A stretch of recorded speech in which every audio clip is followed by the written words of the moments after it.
어제 우리는 단 한 번뿐인 우리 인생의 목적이 하나님을 영화롭게 하는 것이며 그분을 기뻐하고 즐거워하는 것이라는 말씀을 들었습니다. 우리는 지금 사실은 육체를 가지고 오늘 아침에도 우리가 눈을 떠서 아침을 먹고 씻고 준비하고 이렇게 육체를 위해서 살아가는 것 같지만 사실 성도는 썩을 육체, 죽어가고 있는 육체를 위해서 살아가도록 지음받지 않았다는 사실을 잘 알고 있습니다. 우리는 하나님의 영광을 위하여 지음받았습니다. 그리고 사람은 영생하도록 있는 영원한 양식인 하나님의 말씀을 위하여 또 그 말씀을 증언하고 전하기 위하여 지음받은 존재들임을 우리는 어제 말씀을 통해 들었습니다. 뿐만 아니라 우리에게는 하나님 나라의 소망이 있어서 다만 우리가 밟고 다니는 이 땅만이 전부가 아니고 우리의 인생이 하나님 나라에서 영원히 살 것을 우리는 잘 알고 있습니다. 그렇기 때문에 단 한 번뿐인 우리의 인생을 이 세상에서 살아갈 때 우리는 다가올 하나님의 나라를 준비해야 하며 그리고 그 나라를 준비하기 위해서 이 세상에 선물로 주신 교회를 세워나가는 사명을 위하여 부르심을 받았습니다. 하나님은 그분의 영광을 위해 우리를 창조하셨고 그분의 영광을 위해 우리를 구원하셨습니다.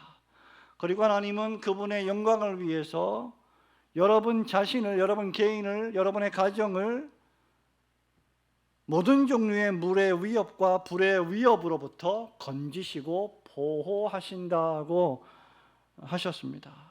하나님께서 이렇게 하시는 이유는 우리로 하여금 우리가 지금 살아가고 있는 이 삶의 이유와 그 목적이 하나님께 영광 돌리는 것에 있음을 깨닫게 하시기 위함입니다. 하나님이 여러분 한번 생각해 보십시오. 전능하신 하나님께서 단 한순간만이라도 여러분을 향하신 그 하나님의 보호와 섭리의 손길을 잠깐만이라도 거두신다면 여러분의 인생은 혼돈에 빠질 것이고 여러분은 파멸에 이르게 될 것이고 여러분의 삶은 죄와 악으로 엉망이 될 것입니다. 그렇기 때문에 하나님의 은혜와 자비 아래 살아가고 있다는 것이 얼마나 행복하고 즐거운 일이라는 사실을 우리는 깨달아야 합니다. 그리고 그것을 깨닫게 하시기 위해서 성경을 우리에게 주셔서 전능하신 하나님께서 우리를 늘 보호하고 계시다는 말씀을 우리에게 주시는 것입니다. 그렇다면 그 하나님의 은혜 아래 거하며 하나님을 즐거워하는 삶이란 과연 무엇일까? 물론 어저께 우리는 이 말씀의 의미를 간략하게 살펴보았습니다. 오늘은 두 번째로 하나님을 기뻐하고 즐거워하는 삶의 궁극적인 의미가 무엇인가? 그것은 오늘 본문의 말씀대로 하자면 우리가 잘 죽고 그리고 다시 잘 살고 그리고 또다시 잘 죽는 삶이다라고 정의할 수 있을 것입니다. 죽고 다시 살고 또 죽는 삶이다.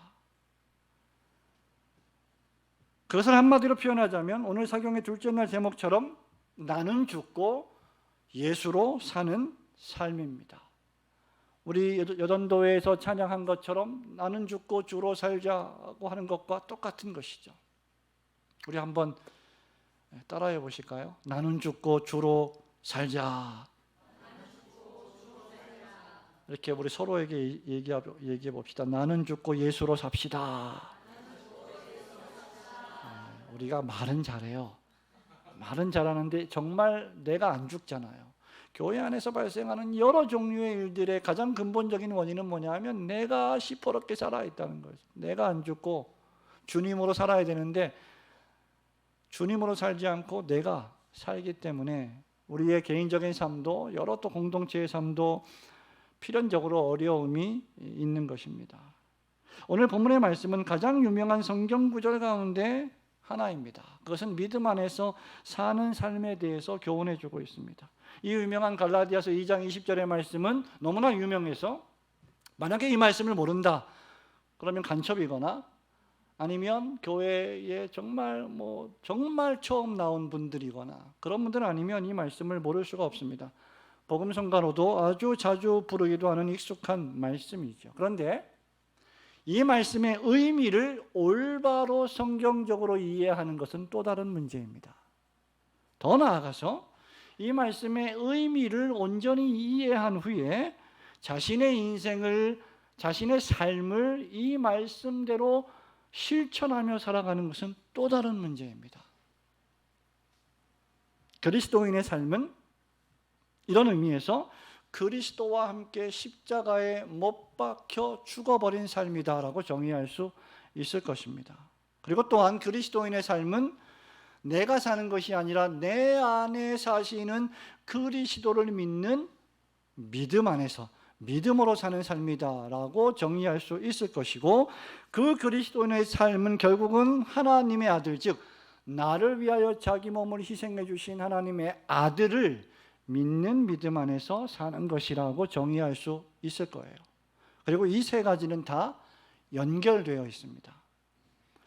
그렇게 하나님의 아들께서 우리를 위하여 자기의 몸을 버리셔서 우리를 구원해 주신 것만큼 우리 역시 이제는 죽었다가 다시 살아났기 때문에 우리를 위하여 죽으신 하나님의 아들 예수 그리스도를 위하여 헌신하는 삶을 살아가는 것이 마땅합니다.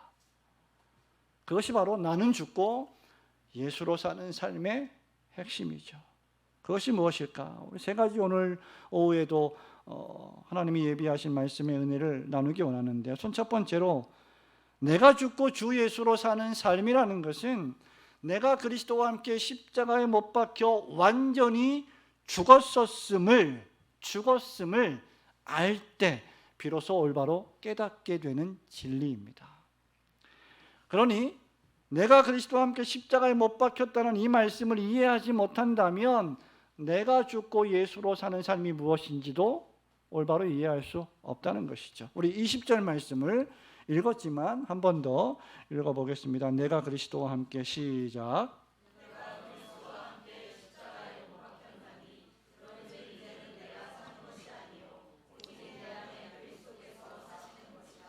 이제 내가 육체 가운데 사는 것은 나를 사랑하사 나를 위하여 자기 자신을 버리신 하나님의 아들을 믿는 믿음 안에서 사는 것이라. 아멘. 이 본문 말씀을 통해서 바울은 그리스도께서 십자가에 못 박히셨다는 사실을 분명히 밝힙니다. 그리고 바울은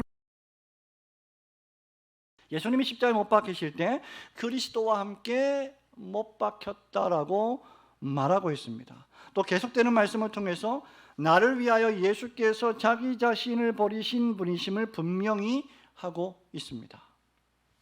우리는 이 말씀을 통해서 그리스도께서 어떻게 죽으셨는지, 그리고 왜 죽으셔야만 했는지, 그리고 그리스도의 죽으심은 누구를 위한 것인지 등등을 알 수 있습니다.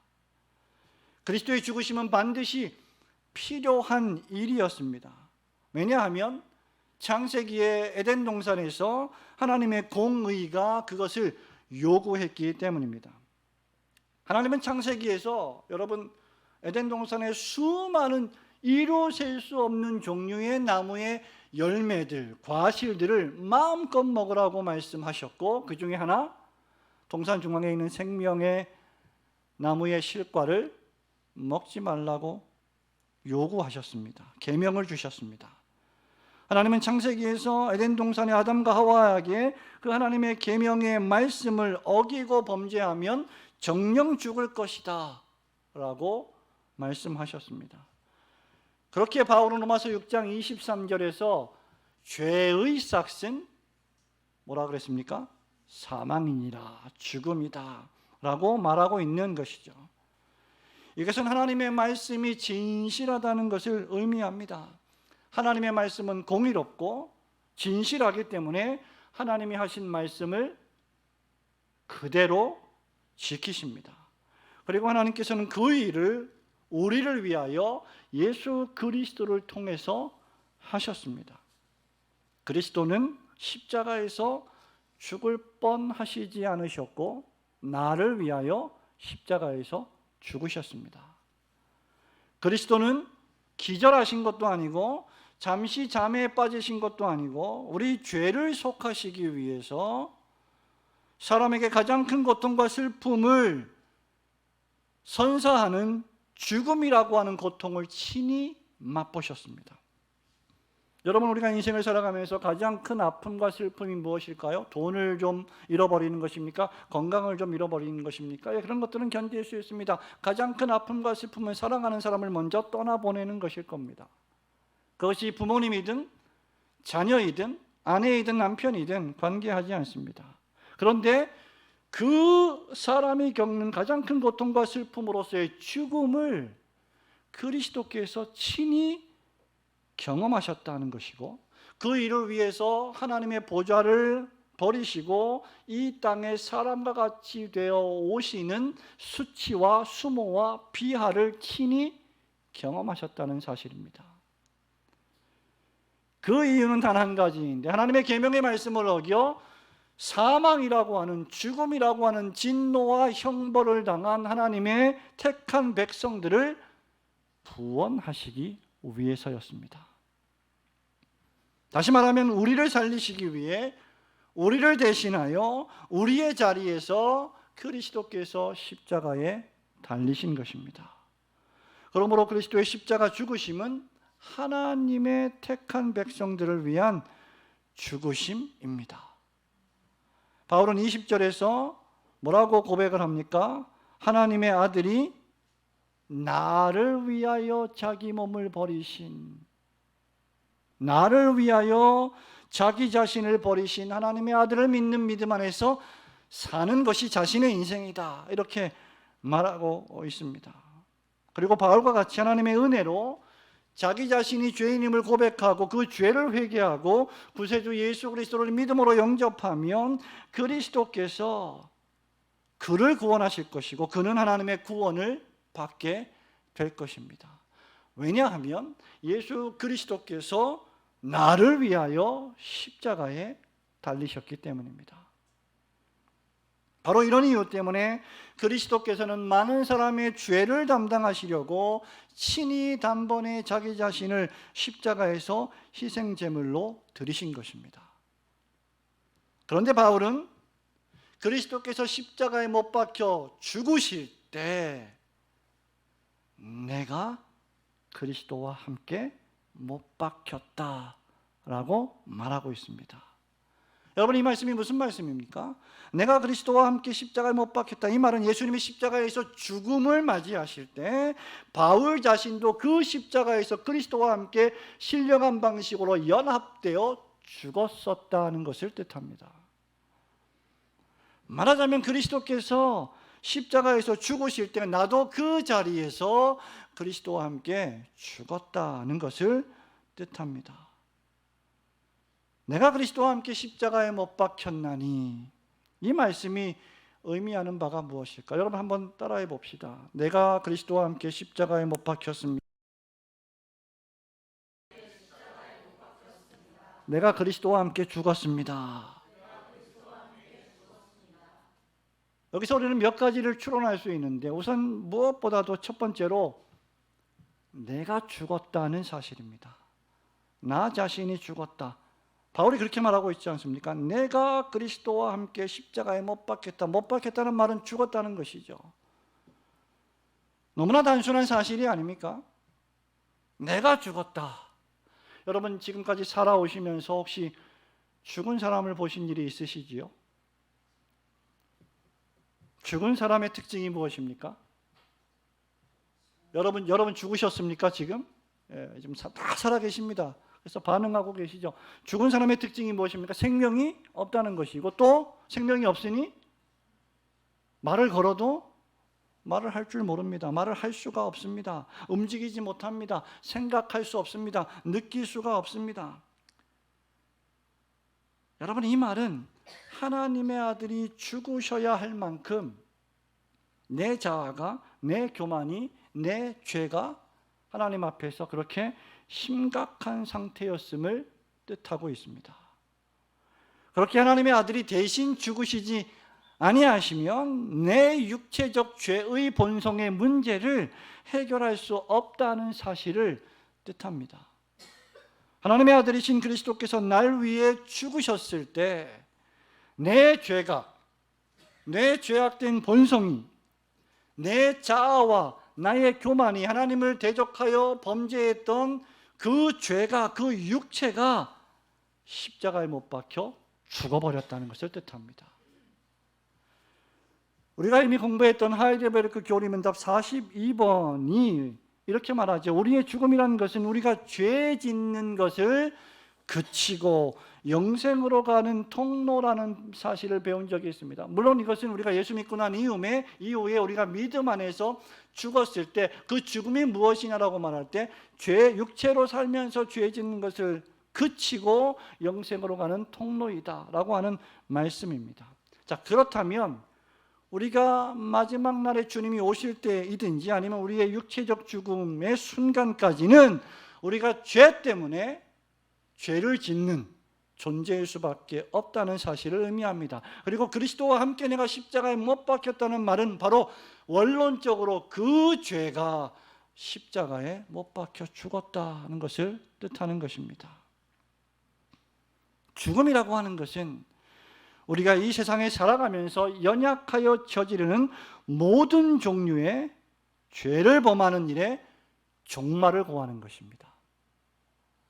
그래서 이제 예수를 믿으면 그리스도와 함께 십자가에 못 박혔기 때문에 더 이상 원론적으로, 신분적으로, 지위적으로 우리는 죄를 짓지 않는 사람이 되는 것입니다. 그러므로 요한일서에서 사도 요한이 하나님께로부터 난 자는 범죄하지 아니한다라는 말씀이 그것을 의미하는 것입니다. 우리는 이것을 통해서 죽음이 우리에게 얼마나 슬픈 사건인지, 동시에 죽음이 얼마나 우리에게 위로가 되는 사건인지를 깨닫게 됩니다. 우리는 이제 더 이상 죄를 짓기 위해 살지 않습니다. 왜냐하면 우리의 옛사람이 그리스도께서 십자가에 달려 돌아가실 때 우리의 옛사람도 그리스도와 함께 십자가에 못 박혀 죽었기 때문입니다. 하나님께서 그리스도의 죽으심을 통해서 우리의 옛사람과 그 정욕도 죽여버리셨기 때문입니다. 이것이 바울이 에베소서 2장 1절에서 허물과 죄로 죽었던 너희를 그리스도께서 다시 살리셨도다라는 말씀의 의미입니다. 두 번째로 내가 그리스도와 함께 못 박혔다는 이 말씀은 율법의 저주와 죄책감에서도 해방되었음을 뜻합니다. 여러분, 갈라디아서 우리가 2장 20절, 21절 말씀을 읽었습니다마는 19절 말씀을 한번 볼까요? 19절 말씀을 같이 읽어보겠습니다. 시작. 내가 율법으로 말미암아 율법에 대하여 죽었나니 이는 하나님에 대하여 살려 함이라. 내가 그리스도와 함께 십자가에 못 박힐 때 이 말씀이 의미하는 바는 율법에 대해서도 못 박혀 죽었다, 그 뜻이죠. 이유는 무엇입니까? 하나님에 대해서 살기 위해서다라는 말씀입니다. 우리가 하나님에 대하여 살기 위해서 십자가에 못 박혔는데 그런 그리스도인들이 다시 율법을 세운다면, 율법의 행위를 세운다면 그런 행위가 바로 죄를 짓는, 하나님 앞에서 죄를 짓는 행위가 된다는 뜻입니다. 십자가에 못 박힌 신자는 율법의 행위를 의지하지 않습니다. 율법의 행위를 자랑하지 않습니다. 왜냐하면 그는 율법을 온전히 지킬 수 없을 만큼 전적으로 무능력하여 타락하여 범죄하여 죽어버렸기 때문입니다. 그리고 그리스도께서 우리가 지키지 못하는 율법을 친히 다 준행하셨고 단 한 번도 죄를 지으신 적이 없으신 그분이 나를 위하여 십자가에서 죽기까지 순종하심으로 우리의 구원을 완성해 주셨기 때문입니다. 그러므로 우리가 율법을 지키고 십계명을 지키고 유대인들이 그렇게 했던 것처럼 십계명 이외에 613가지의 여러 종류의 계명을 지키면서 그것을 의지하고 그것을 자랑하고 그것을 공로로 내세운다면 그것이야말로 19절 말씀처럼 하나님의 은혜를 헛되이 하는 것입니다. 만약에 그렇다면 21절 말씀처럼 예수 그리스도께서는 헛되이 죽으신 것이 되는 것입니다. 물론 우리 주님은 헛되이 죽지 않으셨습니다. 우리가 율법을 지킨다면, 우리가 계명을 지킨다면 그것은 하나님께서 나에게 베풀어 주신 놀라운 구원의 은혜에 감사하기 때문입니다. 그러므로 우리가 자랑할 것은 아무것도 없습니다. 우리가 자랑할 것이 있다면 그것은 오직 주 예수 그리스도와 그분이 날 위해 지신 십자가 뿐입니다. 바울은 갈라디아서 6장 13절과 14절에서 이렇게 말합니다. 할례를 받은 그들이라도 스스로 율법은 지키지 아니하고 너희에게 할례를 받게 하려 하는 것은 그들이 너희의 육체로 자랑하려 함이라. 그러나 내게는 우리 주 예수 그리스도의 십자가 외에는 결코 자랑할 것이 없나니 그리스도로 말미암아 세상이 나를 대하여 십자가에 못 박히고 내가 또한 세상에 대하여 그러하니라. 여러분, 이게 무슨 말입니까? 신자의 자랑은 내가 이러이러한 율법을 지킵니다. 내가 이러이러한 금식을 하는 사람입니다. 나는 이러이러한 교회의 교인입니다. 나는 이러한 행위를 잘 수행하는 종교인입니다가 아니라 예수 그리스도와 그분의 십자가만 자랑하는 사람이 바로 참된 신자라는 말입니다. 바울은 빌립보서 3장에서 자신의 모든 것을 해로 여긴다고 했습니다. 그 이유는 내 주 예수 그리스도를 아는 지식이 세상에서 가장 고상하기 때문이라고 했습니다. 심지어 바울은 자신이 그리스도를 위하여 모든 것을 잃어버리고 배설물로 여긴다고까지 했습니다. 그 이유는 그리스도를 얻는 것이야말로 가장 고상한 일이기 때문입니다. 사랑하는 성도 여러분, 여러분들이 교회에서 신앙생활하면서 자꾸자꾸 저지르는 실수 가운데 하나가 예수 그리스도를 믿는 믿음에 의지하여 선을 행하려는 것이 아니라 율법을 지키려는 선을 행하는 데 있다는 사실입니다. 우리는 자꾸 우리가 무엇인가를 하려고 합니다. 우리는 자꾸 우리가 살려고 합니다. 내가 살려고 합니다. 율법을 지키고 착한 일을 하고 무엇인가 칭찬받을 만한 일을 하려고 합니다. 성도 여러분, 그것은 하등의 문제가 되지 않습니다. 그리고 필연적으로 우리는 그렇게 해야 합니다. 그렇게 하지 않고 어떻게 교회가 세워지겠으며 그렇게 하지 않고 어떻게 선교하고 전도를 할 수가 있겠습니까? 그러나 그것을 하나님 앞에서 자신의 의로움을 드러내려고 수행한다면 그것이 바로 하나님의 은혜를 헛되이 하는 것이라는 말입니다. 그것을 자신이 받을 구원의 공로로 내세우기 위해 지킨다면 그것이 바로 문제라는 겁니다. 만약 그렇다면 그는 내가 그리스도와 함께 십자가에 못 박혔습니다라고 하는 이 말씀의 의미를 여전히 모르고 있는 것이죠. 여러분, 이것이 누가복음 19장에 있는 바리새인의 문제였습니다.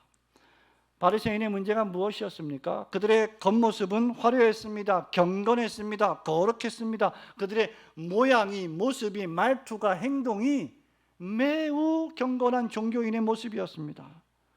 그들은 일주일에 2번씩 금식하고 박하와 해양과 근처에 채소의 11조까지 꼬박꼬박 계산해서 확실하게 하나님 앞에 바쳤습니다. 큰 거리 여기에서 정한 시간에 틀림없이 기도했습니다. 그러나 그 속은 정작 썩어서 문드러지고 냄새가 나고 말았다는 사실을 여러분은 말씀을 통해서 잘 알고 있습니다. 만일 그렇다면 21절이 말씀하는 것처럼 의롭게 되는 것이 이렇게 바리새인이 행했던 것처럼 율법으로 말미암는 일이라면 그리스도께서 헛되이 죽으신 것입니다. 그렇기 때문에 죄인 세리가 나를 불쌍히 여겨주세요. 주님, 내가 죄인입니다 라고 그렇게 기도할 수밖에 없었던 세리가 의롭다함을 받고 내려갔고, 오히려 자신의 의를 자랑했던 바리새인은 의롭다 함을 받지 못했다는 이 사실로 미루어 볼 때 21절이 말하는 것처럼 의롭게 되는 것이 율법의 행위로 말미암으면 그리스도께서 헛되이 죽으신 겁니다. 참된 그리스도인들은 내 죄를 씻기 위해서가 아니라, 내가 지옥에서 구원을 받기 위해서가 아니라, 내가 지옥불에 떨어지지 않기 위해서가 아니라, 내가 하나님의 책망을 받지 않기 위해서가 아니라, 예수님께서 내 모든 죄를 십자가에서 단번에 완전히 씻어주셨기 때문에 하나님의 계명의 말씀을 사랑하는 것입니다. 자격 없는 우리를 마치 단 한 번도 죄를 지어본 적이 없는 의로운 사람으로 여겨주시고, 그렇게 불러주시고, 그렇게 선언해 주셨기 때문에, 우리의 신분과 지위가 하나님의 자녀라고 불러주셨기 때문에 우리는 하나님 앞에 무한 감사하며 살아가는 것입니다. 그리고 그러한 성도는 자연스럽게 하나님 앞에 감사하는 삶을 살며 본성적으로 자연스럽게 선을 행하게 되며 아주 자연스럽게 하나님의 계명의 말씀을 지키려고 하게 된다는 것입니다. 그러므로 우리는 이것을 분명히 알아야 합니다. 내가 죽고 예수로 살아가려면 나의 모든 죄와 나의 허물로, 나의 불순종의 죄로 내가 죽었었다는 사실을, 전적으로 타락했었다는 사실을, 그리고 그리스도께서 십자가에 못 박혀 돌아가실 때 그 모든 것을 다 십자가에서 도말해 주셨다는 사실을 기억해야 합니다. 지금 우리가 숨쉬고 살아가는 삶은 어떤 의미에서 두 번째 기회라는 사실을 기억해야 합니다. 우리는 허물과 죄로 죽었었습니다. 그런데 허물과 죄로 죽어버렸던 우리를 그리스도 예수께서 다시 살려주셨습니다. 죽어버렸던 나를 다시 살려주셔서 과거의 나를 위해서, 내 육체의 욕심을 위해서 살았던 나를 이제는 하나님을 향하여 살게 하시려고 다시 살려주신 하나님의 놀라운 은혜를 반드시 우리는 기억해야만 합니다. 모든 것이 은혜라는 사실을 기억해야만 합니다. 그런 의미에서 구원을 받았다는 것은, 신자가 되었다는 것은 내 인생의 두 번째 기회가 주어졌다는 것을 의미합니다. 죄와 타락으로 죽어버렸던 나를 다시 살려주셔서 새 생명이 시작되었다는 것을 의미합니다. 여러분, 이 사실을 망각하는 순간 그 즉시 우리에게는 옛사람의 본성이 튀어나올 것이고, 율법 조항 하나하나를 지키는 것을 자신의 자랑과 공로로 여기게 될 것이고, 이 사실을 망각하는 순간 내가 지금까지 주를 위하여, 교회를 위하여 섬겨왔던 모든 것에 대한 보상을 받으려고 하는 심리가 작동하게 될 것입니다. 한마디로 육체의 사람, 에베소서 4장에서 말씀하는 것처럼 옛사람의 본성이 튀어나오게 될 것입니다. 성도 여러분, 우리는 모두 다 죽을 뻔했던 사람들이 아니라 죽었던 사람입니다. 그러나 그리스도 예수께서 자신의 생명으로 죽었던 우리를 다시 살려주셨습니다. 우리가 죄와 허물로 죽었지만 하나님께서 그리스도 안에서 우리를 다시 살려주셨음을 생각하시고, 항상 그 하나님의 구원의 은혜에 깊이 감사하시는 성도들이 되시기를 주님의 이름으로 축원합니다. 두 번째로, 나는 죽고 예수로 사는 삶, 주로 사는 삶은 내 안에 계신 그리스도께서 사시는 삶으로 살아가고 있다는 것을 늘 의식하는 것입니다. 우리 20절 말씀을 우리 한 번 더 볼까요? 한 번 더 읽어보겠습니다. 내가 그리스도와 함께 시작.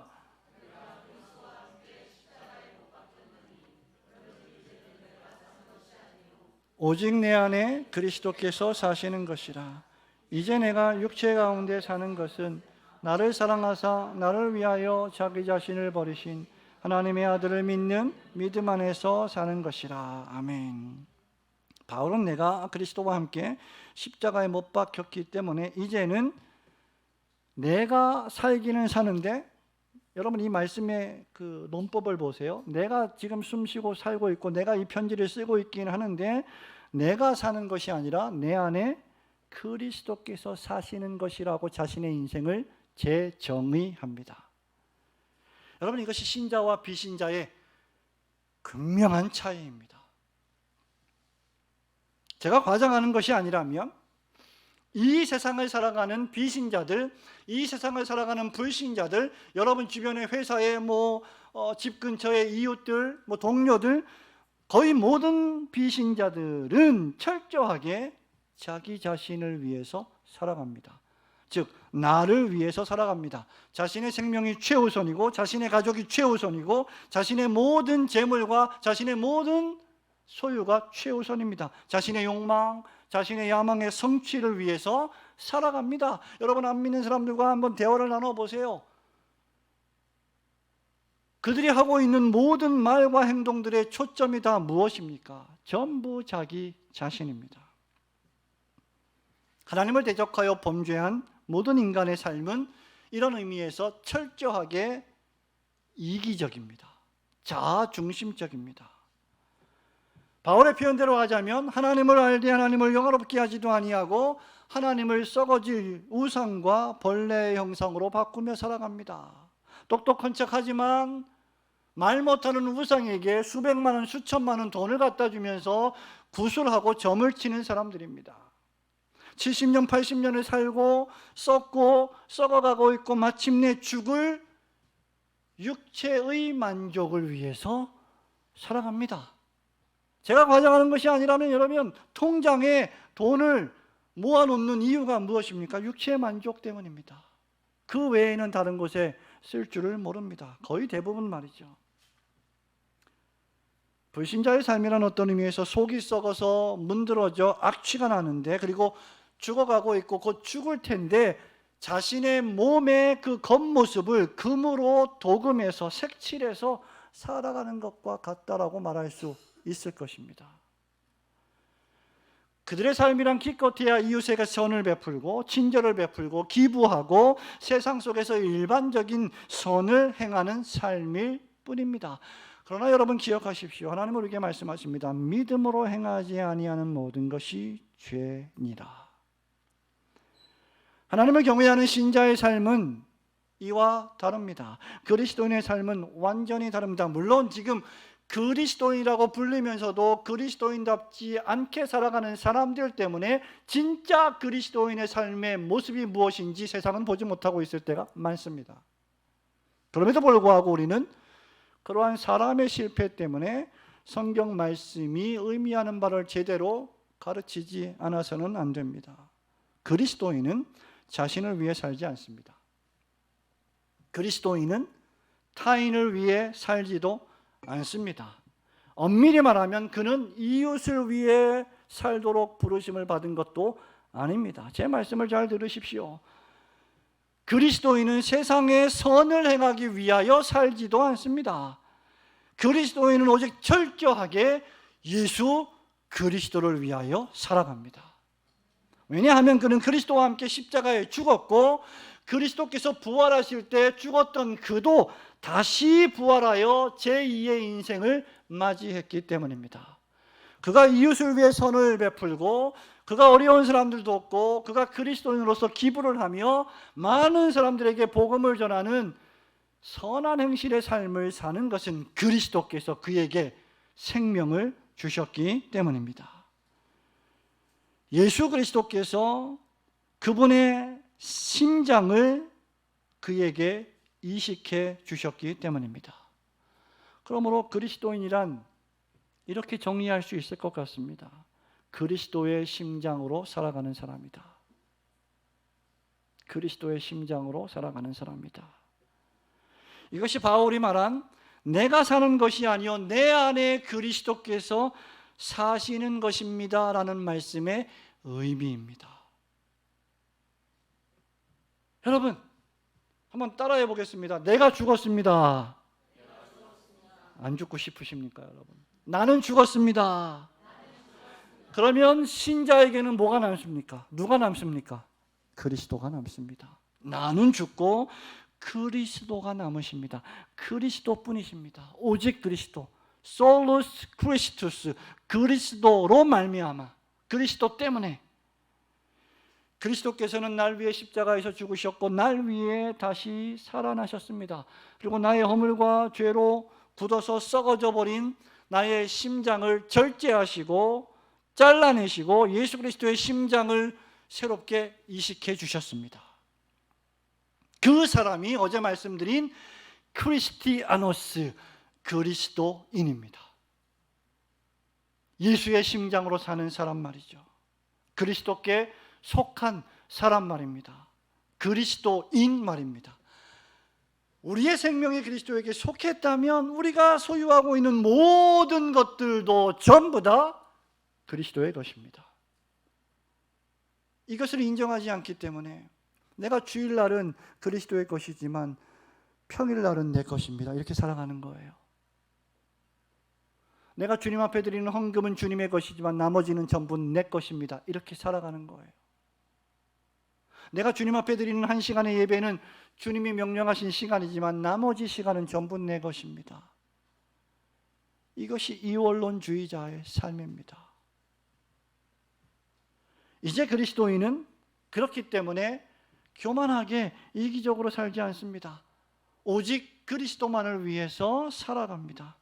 이것이 우리가 내일 아침에 살펴볼 그리스도를 존귀히 여기는 삶의 모습입니다. 그리스도인은 그리스도와 함께 죽었습니다.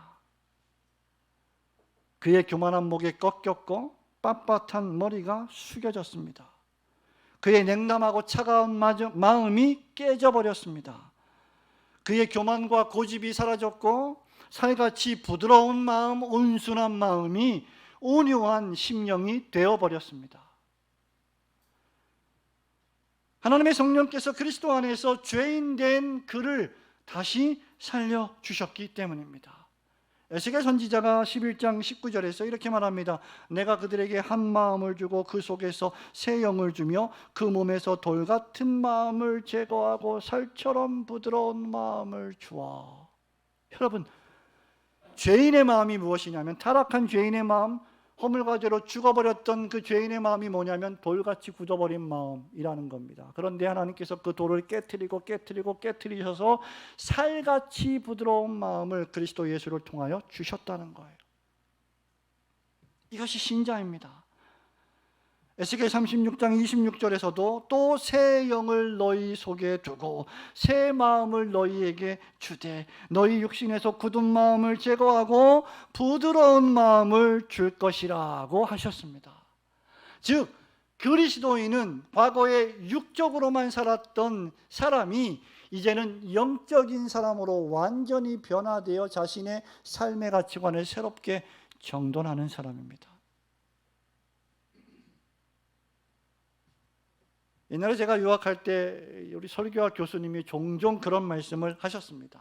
여러분이 앞으로 졸업을 하고 목사가 되고 이제 목회를 하면서 설교를 할 때가 많아질 텐데 종종 여러분들은 이제 여러분의 설교가 성도들의, 교인들의, 회중들의 마음속을 관통하지 못하고 튕겨져 나올 것을 수없이 경험하게 될 것입니다. 마치 강단과 회중석 사이에 방탄유리가 있어서 말씀의 총알이 뚫지 못하는 일들이 벌어지게 될 것입니다.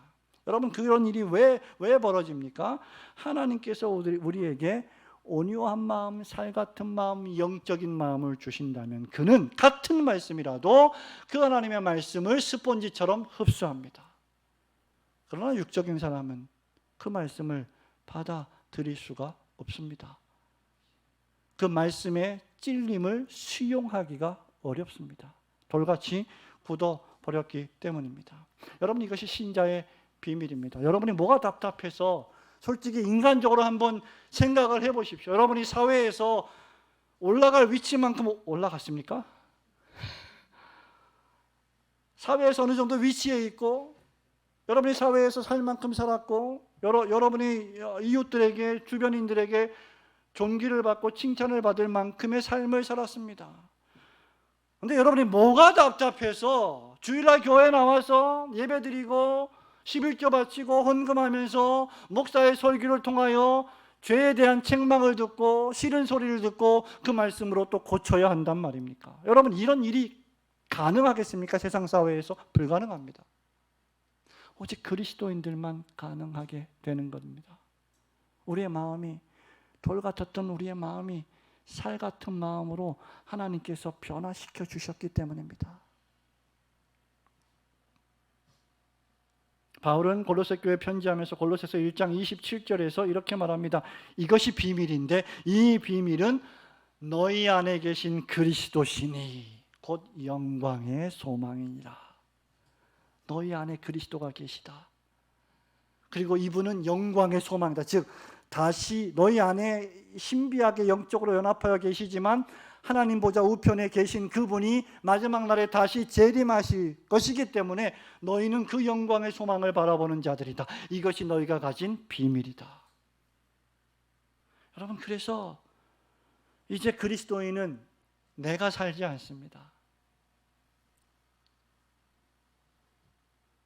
내 안에 계신 그리스도께서 사시는 삶을 살아갑니다. 여러분, 신약 성경에서 바울이여 서신서를 통해서 우리 성도들에게 매우 많이 강조하고 권면하는 말씀 가운데 너무나 많은 말씀, 어떤 말씀들이 있을까요? 어떤 말씀들이 있을까요? 근신하라, 깨어라, 이런 말. 생각나는 거 말씀해 보세요. 이게 주일 설교 아니니까. 예? 어떤 명령의 말씀, 권면의 말씀이 있을까요? 절제하라, 인내하라, 이런 말씀이 있지 않습니까? 내가 살면요, 절제 같은 거 할 필요 없습니다. 하고 싶지 않아요. 왼뺨을 때리면 두 대를 더 때리죠. 절대 안 됩니다. 내가 살면 그렇단 말이에요. 내가 시퍼렇게 살아있으면 인내, 절제, 하나님 나라의 영광, 성도들을 위한 덕을 세우는 말 불가능합니다. 그러나 내 안에 그리스도께서 사시면 이야기는 달라집니다. 그러니 여러분 주변의 성도들이 무언가 잘 참고 있다면 여러분의 인격이 고매해서 참는 게 아니라 그 성도들의 심령 안에 그리스도가 계시기 때문에 참아주는 것이라고 생각해야 돼요. 여러분, 집에서 남편과 아내가 그런 마음으로 살아갈 때 불화가 없고 싸움이 없는 거 아니겠습니까? 삶의 목적, 내 삶의 이유, 내 삶의 동기, 내 삶의 가치관 등등의 모든 것을 이제는 그리스도 중심으로 생각하며 살아가는 것을 의미하죠. 우리 교단에는 여러분 잘 아시는 것처럼 SFC라고 하는 기관이 있습니다. 학생신앙 운동이죠. Student for Christ. 이 학생신앙 운동에는 강령이 있죠. 우리는 전통적 웨스트민스터 신앙고백서 및 대소리문답 우리의 신조를 한다. 신조가 있습니다. 목적이 있습니다. 세상의 빛과 소금이 되는 삶을 목적으로 한다. 목적이 있습니다. 그리고 세 번째 뭐가 있어요? 사명이 있습니다. 개혁주의 신앙의 대한교회 건설과 국가와 학원의 복음화, 개혁주의 신앙의 SFC인들 계시잖아요 지금.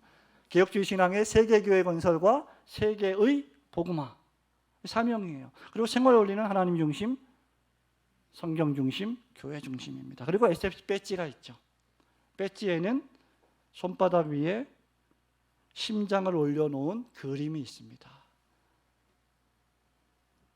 이 그림에는 라틴어로 Coram meum tibi offero domine prompte et sincere"라고 하는 라틴어 문장이 새겨져 있는데, 여러분이 이 강대상 십자가에 새겨져 있는 문장이 바로 그 문장입니다. 내 심장을 주님께 바치나이다. prompte, 즉시 et, 그리고 sincere, 신실하게. 내 심장을 주님께 바칩니다. 즉시, 그리고 신실하게. 그래서 우리 교단에 속해 있는 학생들은 그리스도를 위한 학생이라는 것이죠. 그게 학생신앙 운동입니다. 즉 공부를 하는 목적이 자기 성취나, 물론 그 포함하죠. 다 포함합니다. 자기 만족이나, 그러나 본질적으로는 자기 야망을 좋은 대학, 유수한 대학에 들어가는 것이 최종 목적이 아니라 그리스도를 위한 것이 그들의 공부의 이유요, 목적이라는 거죠. 그런 모든 것들은 다 수단들입니다. 하나님이 유수한 대학, 유명 대학에 들어가면 사용하시고 뭐 지방 대학에 들어가면 안 사용하십니까? 세상에 어디 그런 말이 있습니까? 대단히 유감스럽게도 세상에서 날고긴다고 하는 유수한 대학에 들어가는 자녀들이 오히려 하나님의 영광을 위하여 살지 못하는 모습들을 볼 때가 종종 있습니다.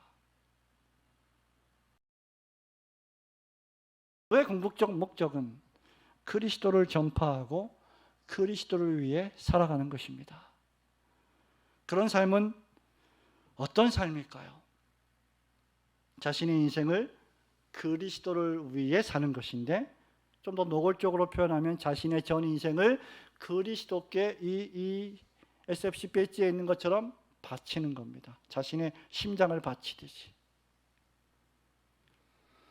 존 파이퍼 목사님이 쓴 Let the Nations Be Glad라고 하는 책이 있습니다. 아주 유명한 책인데 한 30-40년 전에 나온 책입니다. 우리말로 열방을 향해 가라는 제목으로 번역이 됐습니다. 선교학 그런 교재 가운데 한 권인데요.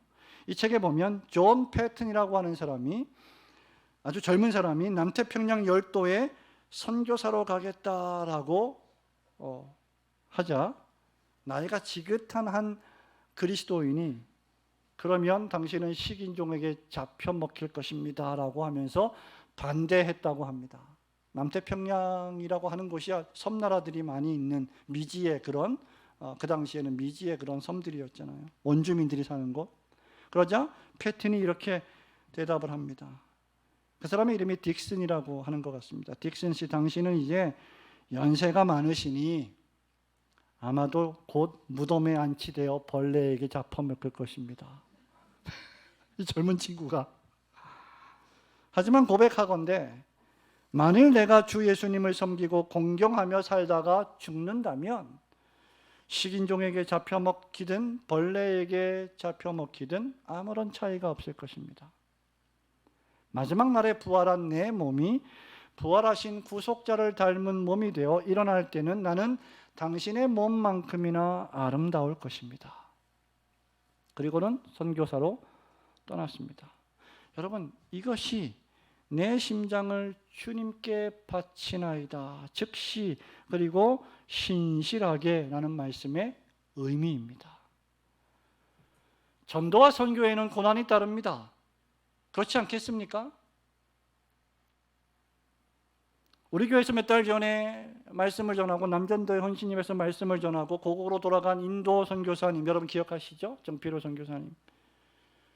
선교 보고를 보내왔는데 얼마 전에 한국에 있는 동안에 그렇게 모든 선교 사역을 다 마치고 또 선교대를 마치고 돌아갔는데 뜻밖의 비보를 들었다고 합니다.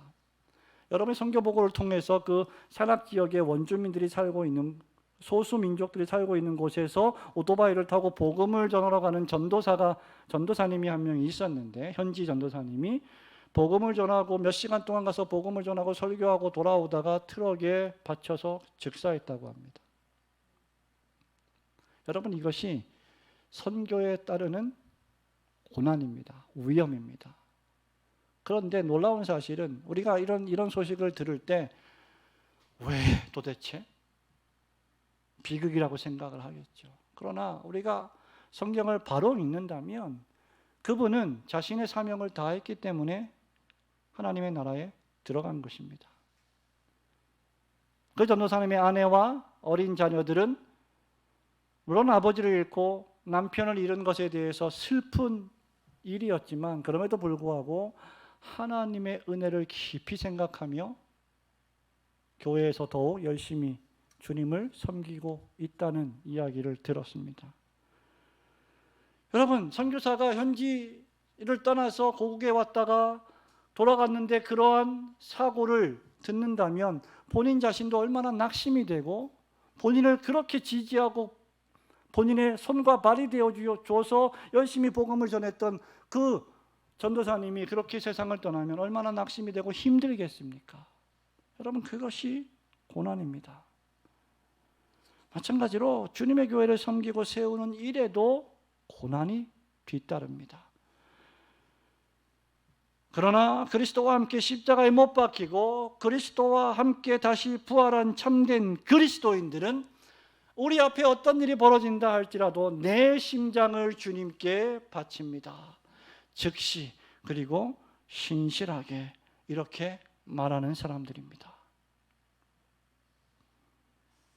여러분, 이것이 내가 죽고 주로 살겠다는 말의 의미입니다. 즉 자신의 생명조차, 바울이 말한 것처럼 자신의 생명조차 주의 복음을 전하는 일에는 조금도 아깝지 않은 것으로 여기는 것. 우리가 그 정도로 복음을 전하고 있습니까?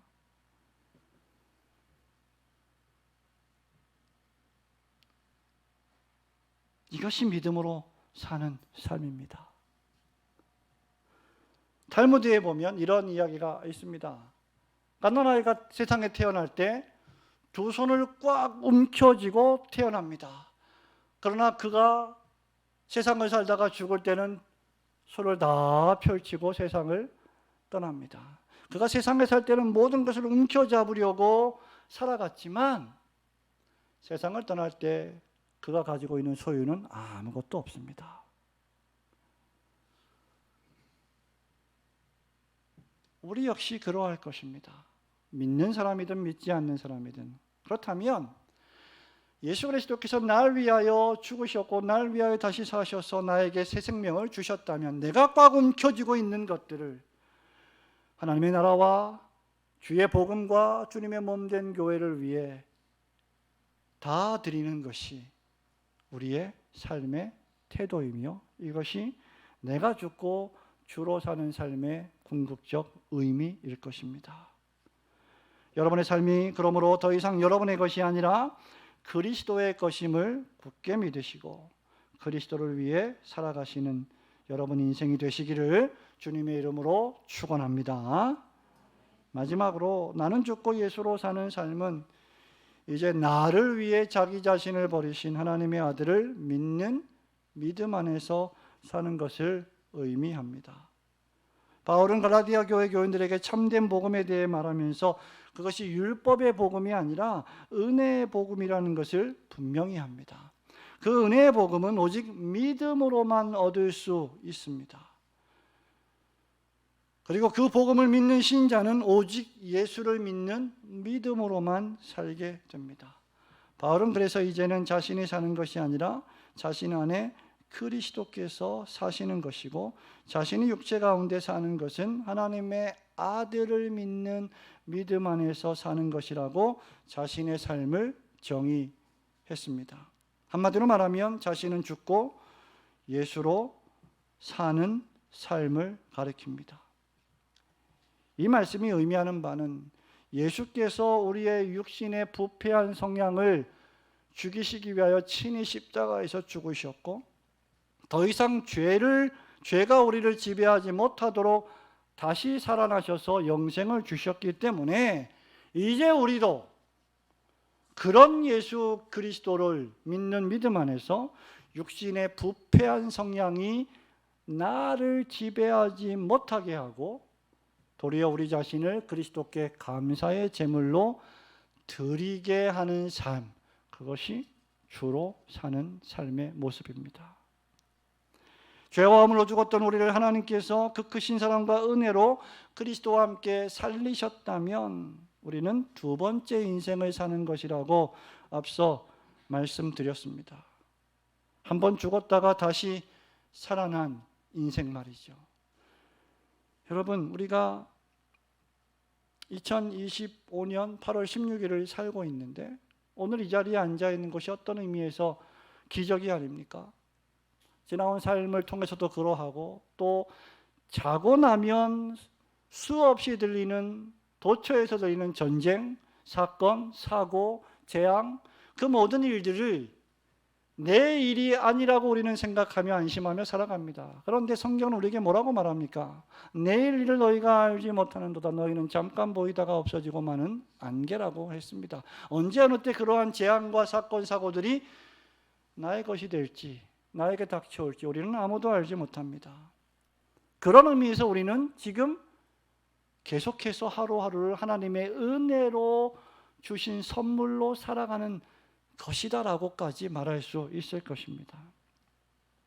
우리가 대교를 지나가다가 1분만 늦거나 빨라서도 다리가 무너져 죽었을 텐데 살았습니다.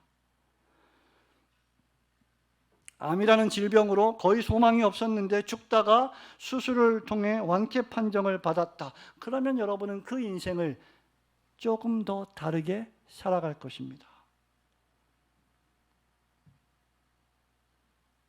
여러분, 어떤 의미에서 그리스도인이 그와 같습니다. 죄와 허물로 죽을 뻔했던 것이 아니라 완전히 죽어버렸다가 하나님의 은혜로 다시 살아났습니다.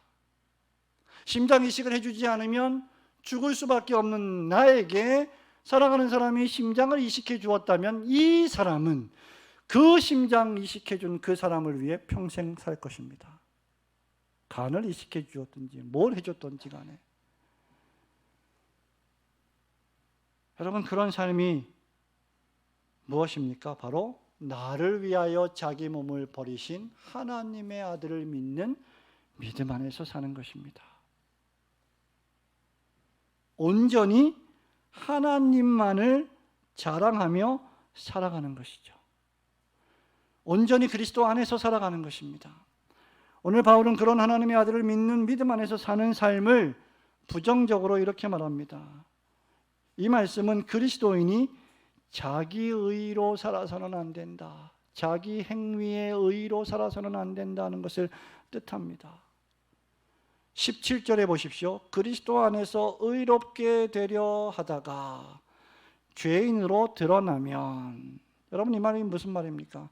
하나님께서 은혜로 주신 믿음으로 말미암아 의롭다 해주시는 칭의의 선물을 주셨는데, 너는 의인이다 라는 선물을 주셨는데 그 은혜를 헌신짝 내버리고 내가 내 행위로 의롭게 되려고 하는 율법주의적인 삶을 사는 것이죠. 공로주의적인 삶을 사는 자들을 향한 경고의 말씀입니다. 그러므로 성도 여러분, 신앙생활을 하면서 교회를 섬기면서 우리 교회 성도들은 정말 너무 제가 볼 때 잘하고 있는 것 같습니다. 그러나 그래도 너무 지나치게 의로워지려고 노력해서는 안 됩니다. 여러분의 힘으로 말이죠. 사람의 능력이란 노력을, 재능을 과대평가하지 말라는 말입니다.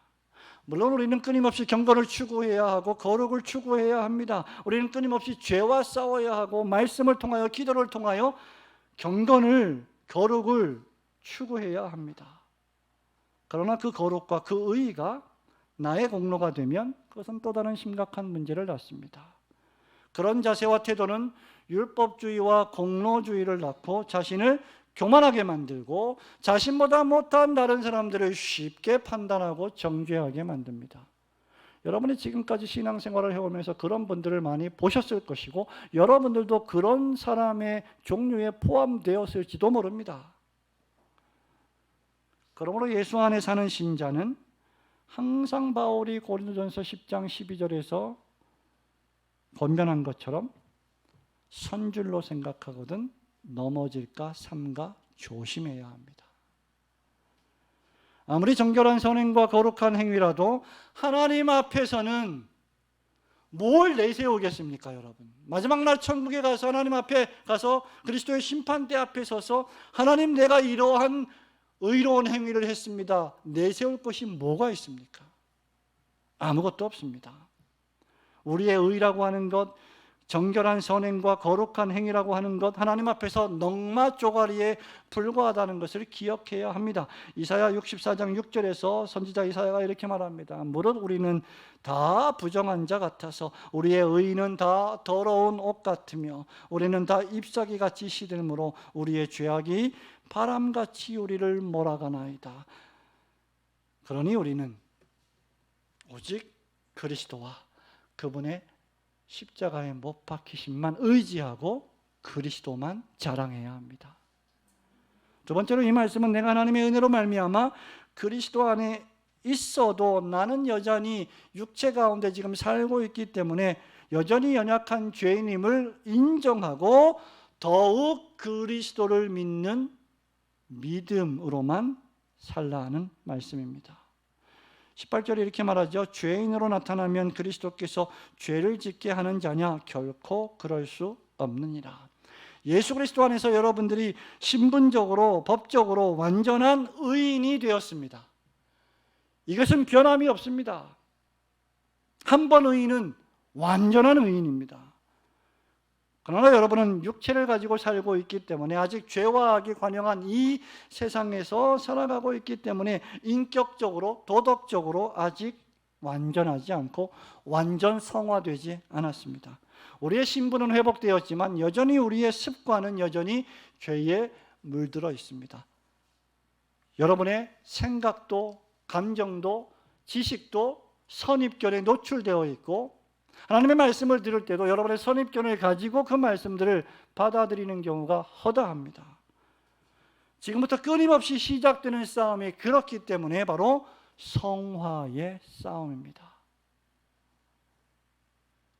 우리의 오염된 지정의가 완벽하게 완전히 회복되는 날은 주님이 다시 오실 때입니다. 그렇기 때문에 우리는 종종 연약하여 죄를 저지르곤 합니다.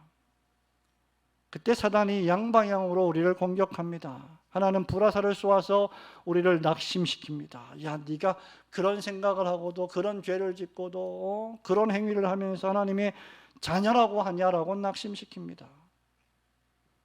그때 성령이 하시는 이는 우리로 하여금 더욱 그리스도를 의지하게 하십니다. 그리스도를 붙잡게 하십니다. 신약 성경이 그토록 예수 그리스도 안에서 그리스도 안에서 그리스도 안에서를 강조하는 이유가 여기 있습니다. 예수 그리스도 안에서 우리가 의롭다 함을 받았고 예수 그리스도 밖에서는 아무것도 소망이 없습니다. 사단은 또 한 방향으로는 우리를 칭찬하고 우리를 자고하게 하고 우리를 교만하게 함으로 우리를 넘어뜨리려고 합니다. 그러므로 우리는 늘 그리스도 안에서 겸손히 그리스도의 의만을 붙들고 성화의 싸움을 싸워 나가야 합니다. 마지막으로 이 말씀은 오직 그리스도만으로 만족하고 즐거워하며 살라는 말씀입니다. 여러분 20절에 묘사된 진정한 신자의 삶과 생활은 나를 위하신 하나님의 아들을 믿는 믿음입니다.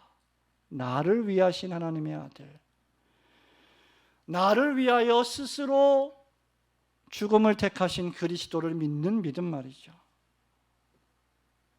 그 믿음 하나만으로도 진정 감격하고 감사할 줄 아는 상태입니다. 그래서 그는 이제 그리스도의 사랑으로 철저하게 다른 사람을 위하여 살아가게 됩니다. 예수 그리스도만이 나의 만족이요 즐거움이 되기 때문입니다. 그래서 그는 교회에서 헌신하고 봉사하고 충성하며 동시에 우리 주변에 있는 이웃들에게 복음을 증언하기 위하여 그들을 섬기고 그들에게 선을 행하고 어려운 그들을 우리의 전 인생을 걸쳐서 물질로 우리의 삶으로 우리의 행위로 돕는 것입니다. 이제 과거의 나는 죽었습니다. 내가 그리스도와 함께 십자가에 못 박혔습니다. 그리고 이제 새로운 내가 등장합니다. 바로 내 안에 그리스도께서 사시는 나 자신입니다. 여러분이 이 말씀이 어렵다고 느껴지십니까? 여러분이 예배를 드릴 때, 예배를 드리는 시간을 지킬 때, 주의를 지킬 때, 기도의 시간을 지킬 때 이렇게 생각해 보십시오. 나는 없다. 나는 죽었습니다. 주일은 내가 죽는 날입니다. 내 육체가 죽고 그리스도 안에서 내가 사는 날입니다. 내가 죽어버린 겁니다. 하나님 앞에 물질을 드릴 때, 교회 봉사를 할 때 내 것이 아닙니다. 나는 죽었습니다. 하나님 앞에 헌금을 드릴 때 내 것이 아닙니다. 다 주님의 것입니다. 그것이 구체적으로 내가 죽고 주로 사는 삶에 적용이 될 것입니다. 여러분이 여러분 주변의 이웃들을 위하여 봉사를 하러 갈 때 나는 죽었습니다. 그리스도를 믿는 믿음 안에서 이 일을 수행합니다. 라고 생각하는 것입니다. 이 사람이 진정한 신자입니다. 그러므로 참된 신자는 연약하고 무력하고 여전히 실수투성이고 죄악, 실망하고 좌절하고 나를 포기하는 사람입니다. 그 의를 의지하지 않는 거예요. 내가 내 힘으로 할 수 있다는 것을 자랑하지 않는 겁니다. 동시에 그리스도를 소망하며 그리스도만을 얻기를 원하는 사람입니다. 이것이 성령의 사람이요, 이 사람이 바로 그리스도 안에서의 새 사람인 그리스도인입니다. 사랑하는 우리 성도 여러분, 말씀을 맺습니다. 그리스도인은 어떤 의미에서 단 한 번뿐인 자신의 인생을 단 하나의 단일한 목적으로 살아가는 사람이라고 할 수 있습니다. 바울은 고린도전서 2장 2절에서 이렇게 말합니다. 내가 너희 중에서 예수 그리스도와 그리스도의 십자가에 못 박히신 것 외에는 아무것도 알지 아니하기로 작정하였습니다. 여러분, 이것이 제가 오래 설교했지만 이 설교가 말하는 단일한 목적입니다. 예수 그리스도와 그분의 십자가 말이죠. 예수 그리스도와 그분의 십자가에 못 박히신 것 외에는 아무것도 알지 않기로 작정하는 삶이 단 한 번뿐인 내 인생의 유일한 목적이어야 합니다. 내 삶의 모든 국면의 존재 이유와 목적이 여기서 흘러나옵니다. 우리는 어제 먹든지 마시든지 무엇을 하든지 다 하나님 영광을 위하여 해야 한다는 사실을 배웠습니다. 그리고 오늘은 하나님의 영광을 위하여 사는 삶은 결국 나를 위해서 십자가에서 돌아가신 그리스도의 영광을 위하여 사는 것을 뜻하는 것입니다. 바울은 예수님을 만난 이후에 그의 전 인생이 이 단일한 목적과 열정을 위하여 자신의 인생을 불태웠던 사람입니다. 예수 그리스도와 그분의 십자가에 못 박히심이 그의 생각을 지배했고 그의 말과 행동과 사역의 전부였습니다. 바울은 자신의 학식을 포함한 모든 귀중한 것들을 그리스도에 비하면 배설물로 여길 정도였습니다. 그렇다면 여러분에게도 예수 그리스도와 그분의 십자가가 전부이어야 합니다. 여러분의 직장생활, 여러분의 대인관계, 여러분의 여가생활, 취미생활, 하루하루의 일상, 친구와의 만남, 결혼과 부부생활, 싱크대 앞에서 설거지를 하는 일, 여러분이 혼자 있는 시간조차 우리의 삶의 모든 국면에서 예수 그리스도와 그분의 십자가에 못 박히심이 그것만 알고자 하는 삶의 자세가 우리 삶의 단일한 목적이어야 할 것입니다. 바울은 오늘 우리가 살펴본 이 갈라디아서 2장 20절 말씀을 통해 그 그리스도인의 단일한 목적이 무엇인지 선포했습니다. 바울은 고린도전서 5장 15절에서도 하나님의 아들을 믿는 믿음 안에서 사는 것이 무엇을 의미하는지를 다시 이렇게 결론적으로 설명합니다. 그가 모든 사람을 대신하여 죽으심은 살아있는 자들로 하여금 다시는 그들 자신을 위하여 살지 않고 오직 그들을 대신하여 죽었다가 다시 살아나신 이를 위하여 살게 하려 함이라. 예수 그리스도의 새 심장과 생명을 이식받은 그리스도인 된 여러분들은 더 이상 여러분 자신을 위하여 살지 않습니다. 여러분은 여러분을 대신하여 죽었다가 다시 살아나신 그리스도만을 위하여 살아갑니다.